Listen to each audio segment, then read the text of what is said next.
E agora, você acompanha pela Rádio Rio de Janeiro o programa Estudo das Obras de André Luiz. Vamos refletir sobre o livro Nosso Lar. Produção e apresentação, Tereza Cristina e Marco Antônio. Amigos ouvintes da Rádio Rio de Janeiro, emissora da Fraternidade, novamente aqui estamos, com a permissão de Jesus, para darmos continuidade ao estudo da obra Nosso Lar.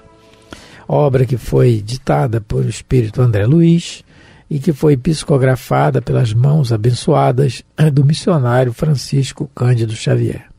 Olá, caros ouvintes da Rádio Rio de Janeiro. Estamos estudando o capítulo 30, cujo título é Herança e Eutanásia. E estamos, no programa passado, conversávamos sobre o perdão. Essa atitude nobre que nós, nessa atual reencarnação, estamos todos no exercício, com raras exceções, que já o sabem fazê-lo, mas a maioria de nós ainda não conquistou essa experiência.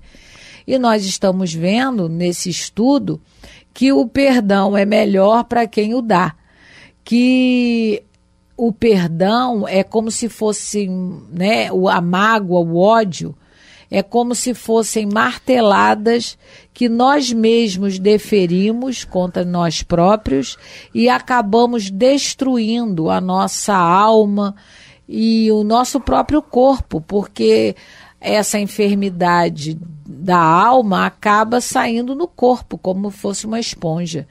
Então, o alerta dos espíritos que nos querem tanto bem é porque a gente, para que a gente procure o mais rápido possível, não é? Perdoar, ou pelo menos compreender, não é? Aquele que está agindo de maneira equivocada contra nós, não é? E muitas das vezes a gente também já viu no estudo que muitas das vezes a pessoa age de uma maneira agressiva para conosco porque fomos nós os algozes dessas pessoas no passado e elas não conseguiram ainda nos perdoar. Nós mesmos é que criamos, não é, o comportamento hostil que essa pessoa tem com relação a nós. A gente também tem que entender isso. O Espiritismo nos facilita esse entendimento. E então faz com que a gente consiga, aos poucos, ir diluindo o sentimento de mágoa contra a pessoa. Não é de uma hora para outra, para muitos de nós, mas é um processo. Mas que a gente não deve parar, ficar estacionado no sentimento do ódio. Nós lemos o começo do parágrafo 20 e agora nós vamos dar continuação. Nós também vimos no programa passado que esse pensamento de ódio do pai da Paulina no mundo espiritual está contaminando a família que está encarnada e vice-versa, porque a família também está vibrando para o pai da Paulina que está desencarnado. Então, ali está um círculo, não é? Um circuito, um círculo não, um circuito ali, um curto circuito. Um circuito desequilibrado de sentimentos de ódio e de mágoa. Então, nós vamos começar a ler no meio do parágrafo 20. A permuta de ódio e desentendimento causa ruína e sofrimento nas almas. Mamãe, agora ela vai começar a explicar o que todo esse sentimento está causando na família.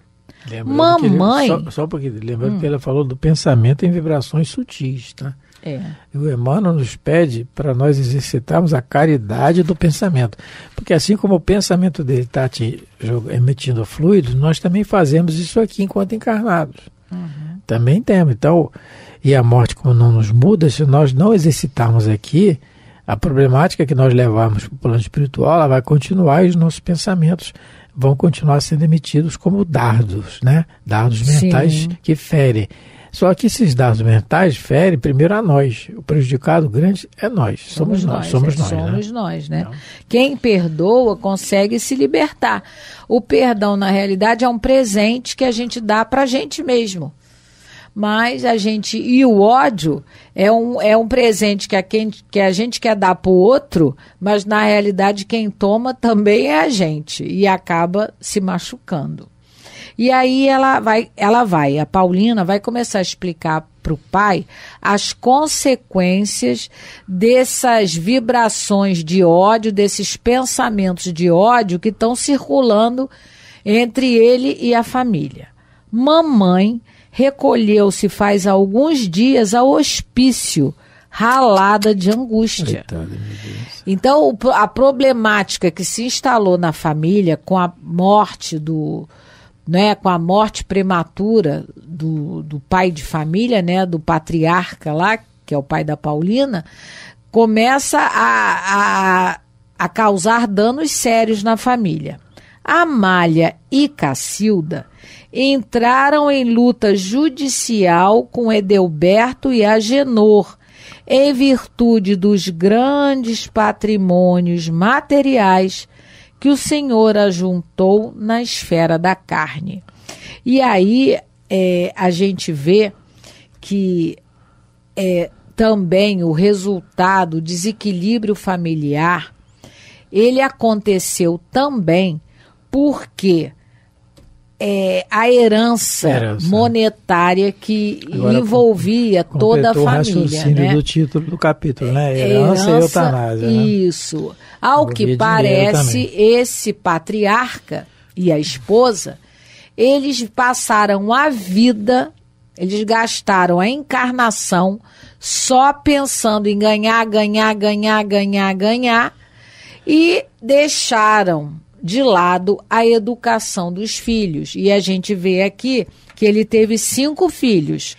A Paulina, que já está desencarnada, a Amália e a Cacilda, que estão na justiça brigando com os 2 irmãos, que são o Edelberto e o Agenor. Por quê? Eles estão todos brigando pela herança do pai. Não, a gente já viu aqui que o dinheiro é um instrumento neutro. É uma concessão divina, é um empréstimo divino, é uma prova, não é? Que nós passamos aqui enquanto encarnadas, mas ele é neutro. E ele, como é um empréstimo divino, ele tem que ser usado não só a benefício próprio, mas também a benefício dos semelhantes. Então, o problema aí não é o dinheiro. O problema aí foi qual foi o objetivo de se lidar com esse dinheiro na família. Ao que parece, o objetivo foi só de ganhar e ganhar mais. E em momento nenhum essa família teve educação sobre esse assunto. Porque nós precisamos orientar os nossos filhos na questão financeira. É sério, existem escolas nos Estados Unidos que já têm curso de educação financeira para a gente saber como lidar com dinheiro.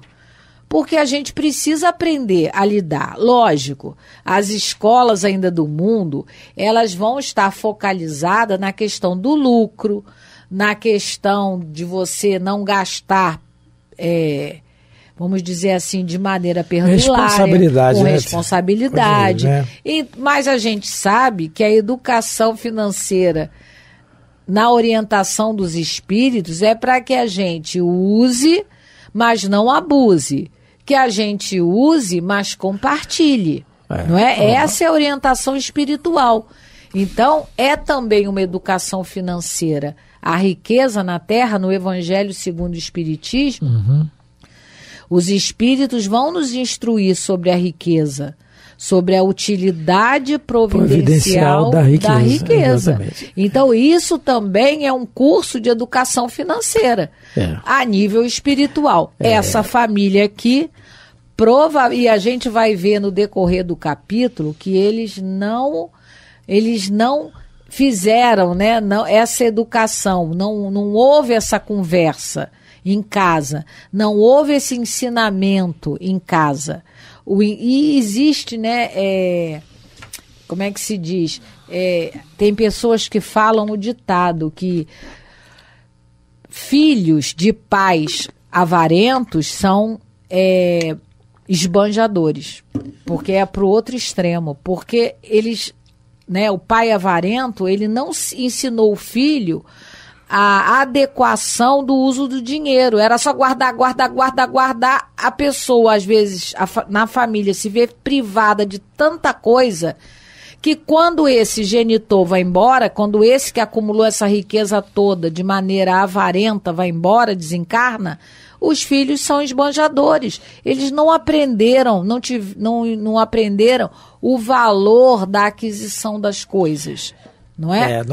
No programa passado nós falamos de perdão, que é muito difícil para nós ainda. E agora nós estamos falando de dinheiro. Que é outra coisa difícil. Que, né, o perdão a gente não gosta muito de fazer, mas o dinheiro a gente gosta, né? Não é o problema que a Teresa está colocando. No livro Caminho, Verdade e Vida, o Emmanuel comenta a passagem de Paulo, em que Paulo escreve a Timóteo, a primeira carta de Paulo a Timóteo, capítulo 6. Ele escreve assim: porque o amor do dinheiro é a raiz de toda espécie de males. E nessa cobiça, alguns se desviaram da fé e se traspassaram a si mesmo com muitas dores. Ele diz que o amor ao dinheiro. Então o Emmanuel vem explicando assim, Paulo não nos diz que o dinheiro em si mesmo seja flagelo para a humanidade. O dinheiro não significa, todavia, não significa o mal. Todavia, o apóstolo dos gentios nos esclarece que o amor do dinheiro é a raiz de toda espécie de males. Então, é o amor ao dinheiro, não é o dinheiro que fala. É quando o dinheiro toma conta da gente, que é o que geralmente acontece. O homem não pode ser condenado pelas suas expressões financeiras, porque se reencarnou rico, é culpa dele? É planejamento divino. Sim. Você é filho do Silvio Santos, né? Não tem jeito, vai vir rico. É rico. Agora, o que você vai fazer? É a prova. O homem não pode ser condenado pelas suas expressões financeiras, mas sim pelo mau uso de semelhantes recursos materiais. Porquanto, é pela obsessão da posse que o orgulho e a ociosidade, dois fantasmas do infortúnio humano, se instalam nas almas, compelindo-as a desvio da luz eterna. Então nós nos desviamos da luz eterna com a posse, com o amor ao dinheiro, porque isso gera orgulho, é muito fácil na gente, e a ociosidade, a não produção, ociosidade principalmente em trabalho para o próximo. E ele termina assim: o dinheiro que te vem às mãos pelos caminhos retos, que só a tua consciência pode analisar a claridade divina, é um amigo que te busca a orientação sadia e o conselho humanitário. Responderás a Deus pelas diretrizes que lhe deres e, ai de ti, se materializares essa força benéfica no sombrio edifício da iniquidade. Ele fala, ai de ti, porque a prova da riqueza é muito mais escorregadia do que a da miséria. As duas são muito difíceis, são perigosas. Mas no Livro dos Espíritos, na pergunta de número... Mas Jesus falou que era mais fácil um camelo passar no buraco de uma agulha do que um rico. No Livro dos Espíritos, na pergunta de número 925, Allan Kardec pergunta assim: por que favorece Deus com os dons da riqueza a certos homens que não parecem tê-las merecido? Planetão sem vergonha, safado, moleque e é rico. Que injustiça, eu aqui honesto, ganhando meu salário aí no sol. Só invejoso, mas honesto. É isso que eu ia falar. Aí a resposta dos espíritos: isso significa um favor aos olhos dos que apenas veio presente. O que é isso? Uma oportunidade que Deus está dando. Continua. Mas fica sabendo, a riqueza é de ordinário prova mais perigosa do que a miséria. Porque é perigosa, porque ela suscita o orgulho e a ociosidade que o Emmanuel falou. Sim. E a Teresa colocou um dizer do Evangelho que Jesus fala que é mais fácil um camelo passar por um buraco de uma agulha do que o rico entrar no reino dos céus. Como tudo. Mas esse rico avarento. Com todo ensinamento tem que ter uma análise, não é a letra pela letra. Porque se for a letra pela letra, todo rico está no inferno. Não é assim o caso, não é. E Raul Teixeira, não aparece muito antigo, foi a primeira vez que eu escutei essa interpretação, ele nos dá uma explicação também muito boa. Tem outras, mas ele dá essa. As cidades eram fortificadas, na época de Jesus, pelas invasões e guerras constantes. E as portas, as muralhas eram estreitas, a não ser aquele portão principal que a gente vê nos filmes, mas a entrada pelas muralhas eram estreitas e camelos passavam por ali. O camelo era o meio de transporte, por causa do deserto. E o camelo, ele para passar ali, ele tinha que tirar as coisas que ele levava, por exemplo, couro, alguma coisa assim, para o comércio, para poder passar o camelo e depois colocar lá fora. Então, e essa passagem estreita, na tradução, pode ser colocada como agulhas. Agulhas, né? O estreito, aquela passagem. Raul Teixeira nos explica isso. Eu achei bem racional a explicação. É lógica. Jesus não ia colocar uma situação de todo mundo, todo rico no inferno, porque qual é a culpa de eu nascer rico? Não é meu caso, tá? Estou falando um exemplo. Qual é a culpa de se nascer rico, não é? Então tudo vai da intenção, que é o que a Teresa falou. Se for um rico que ajuda os outros na empresa dele, sustenta, apesar das crises, exemplo, apesar das crises e crises governamentais que se sucedem, ele não manda os empregados embora, diminuindo o seu lucro. Olha aí, não é? Exemplo. Esse sabe. Não é? Sabe. Tivemos um caso, né, Teresa? Você já sabe a história, o banqueiro lá da Índia. Acho que muitas pessoas sabem do banqueiro indiano que ganhou o Prêmio Nobel da Paz, porque ele emprestou dinheiro, não é? Para pessoas pobres, porque meu pai sempre foi bancário e ele disse bancário, não é banqueiro não. Gente. Não é banqueiro não, bancário. Ele dizia o seguinte, que o banco só empresta o dinheiro para aquele que ele tem certeza que vai pagá-lo de volta, né? Pelo menos não tem esses arrobos de generosidade. Mas esse banqueiro, ele emprestou e ele... a todos aqueles que se mostravam realmente com interesse em trabalhar, e ele ajudou muita gente. E mesmo ajudando, ele não saiu perdendo. O nome do moço é Muhammad Yunus, fundou o banco Grameen. É Evolução do Microcrédito, o Banqueiro dos Pobres. Tem um livro intitulado O Banqueiro dos Pobres. Olha só. Muito interessante. Então, esse com certeza passando com louvor na prova da riqueza. Então, a família da Paulina, né, o pai da Paulina, a mãe da Paulina, eles não conseguiram ensinar afeto na família, respeito, porque eles passaram a vida preocupados em ganhar, e agora a gente vê o resultado, que é um dos filhos apressando a morte do pai, porque o pai estava doente, a gente vai ver que ele estava doente, por isso o título Eutanásia. O filho Edelberto, né, o nome dele? Edelberto. Apressa a morte do pai, ele era médico, ele apressa, a gente vai ver isso, que ele era médico, o Edelberto, quer dizer, o pai bancou a faculdade de medicina dele, né, mesmo que tenha sido uma faculdade pública, mas a gente sabe que o curso de medicina, a despesa a essa época era livros. Hoje em dia a gente tem a internet, né, tem tudo na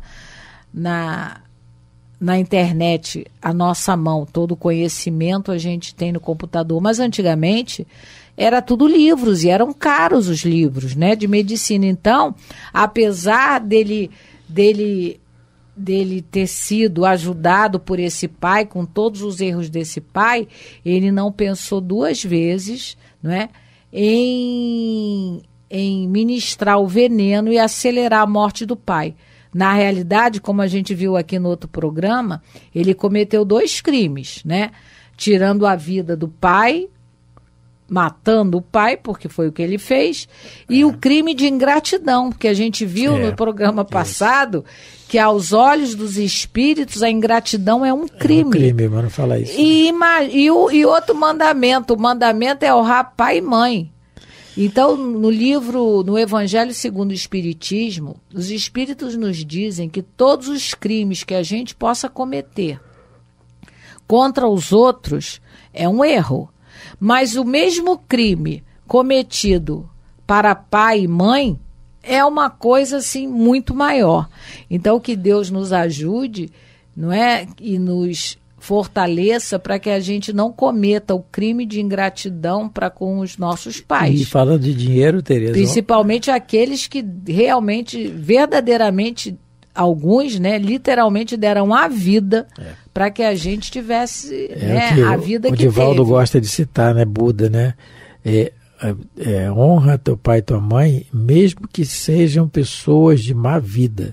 Porque eles permitiram que você nascesse. Sem reencarnação a gente não evolui. Não tem então, agora, falando do dinheiro mais um pouquinho, a gente, quando o Chico desencarnou, saiu um tabloide no jornal Globo, e eu perdi esse tabloide, eu tinha, com vários líderes religiosos fazendo elogios, menção à pessoa, não ao espírita, mas à pessoa Francisco Cândido Xavier. E uma das coisas que eles mais pontuaram foi a questão do dinheiro. O Chico é o que mais vende livro no Brasil. Vendia, né? Ele estava encarnado. Mas ele nunca ficou com um centavo de nenhuma publicação e precisando e muito do dinheiro. Quem viu o filme feito pela Globo, da vida dele, tem um trecho, mas... Daniel Filho, né? Daniel Filho que fez. Nas biografias, o pai precisava de uma tal de injeção de ouro, que tinha, era para reumatismo, alguma coisa, e levava uns pozinhos de ouro, era caríssima, e ele não tinha, e o livro Parnaso de Além Túmulo já estava sendo vendido, já tinha outros, e já estava famoso, os repórteres iam lá, e ele não aceitava nada, dinheiro nenhum. E o pai pediu a ele, E o pai pediu e invocou com ele, esses espíritos aí, você não sabe o seu pai, né? Mas pai, o livro não é meu, é dos espíritos. Quer dizer, é um missionário realmente, né? Então é o certo a fazer. Então, é problema do dinheiro, né? Então é isso. Essa questão do bom uso. Divaldo Pereira Franco é outro grande exemplo que a gente tem. Ele, quer dizer, graças a Deus, ainda está encarnado. E tem o trabalho da Mansão do Caminho, em Salvador. Quem quiser conhecer na internet tem. Milhares de crianças já passaram por lá, né? Pelas mãos dele, pela mansão. E precisa de doação, ele precisa de dinheiro, ele precisa de sustentar. É diferente, nós fazemos a doação. Não é para ele propriamente Divaldo, não é? Não, ele tem o salário dele. Ele tem o salário dele de aposentado, de datilógrafo, funcionário público, graças a Deus ele fala, né? Então, o que nós estamos vendo aqui é uma conversação de uma filha amorosa para um pai que foi na terra alguém que não soube dar uma educação financeira aos filhos, que passou a encarnação não usando o dinheiro como meio, mas como fim, como objetivo maior na sua vida, e esse é o grande problema, porque a riqueza dessa família era só o dinheiro. Mas a gente sabe que o dinheiro não é tudo. Aliás, ele é instrumento, mas ele não pode ser o objetivo final, porque a gente não leva nada quando desencarna, a não ser o carinho, o amor ou o desamor e o ódio daqueles que conviveram conosco. Então, que a gente possa usar o dinheiro, não é? Nós que não somos ricos, mas que temos algum recurso financeiro. Mas o avaro não precisa ser rico, né? Ele é avaro porque ele é avaro. Pode até pouco, mas ele pode ser avaro. Pode ser apegado, mesmo não sendo rico. Né? Tem que raciocinar isso também. Né? Claro que o rico é mais fácil. Né? Lógico. A avareza é um sentimento usado para outras coisas também. Mas como no assunto aqui é dinheiro, é dele que nós estamos falando agora. Que Deus nos ajude quando nós tivermos que passar por essa perigosa prova, que é a prova da riqueza. Para isso nós estamos aprendendo... Estamos aqui, né, semeando no nosso coração as informações do mundo espiritual para que vivamos melhor no corpo e quando dele também saímos. A pessoa exemplo para nós é Miranda, muito rica, mas você vê na rádio, grava, riquíssima. Quem não sabe, fica sabendo. Temos várias terras lá em Alagoas. Isso. Não é? Bom, tá certo. Muito obrigado pela atenção, pelo carinho, pela paciência de nos ouvir. Fiquem com Deus. Muita paz, Deus abençoe vossos lares. A Rádio Rio de Janeiro apresentou o programa Estudo das Obras de André Luiz. Produção e apresentação, Tereza Cristina e Marco Antônio.